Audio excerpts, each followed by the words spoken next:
থেকে কোন কোন এলাকা থেকে লোক আসে?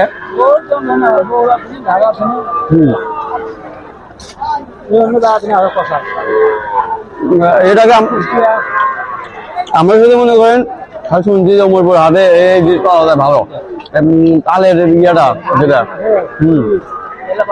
হ্যাঁ খুব সুন্দর।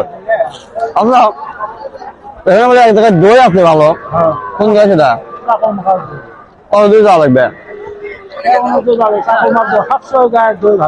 হাটের দই পাওয়া যায় বলে হাটা হাটের দই দিয়ে কার কাছে ভালো ভালো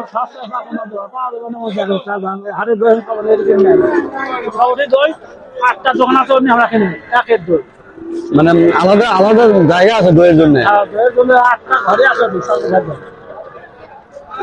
কতক্ষণ লাগবে?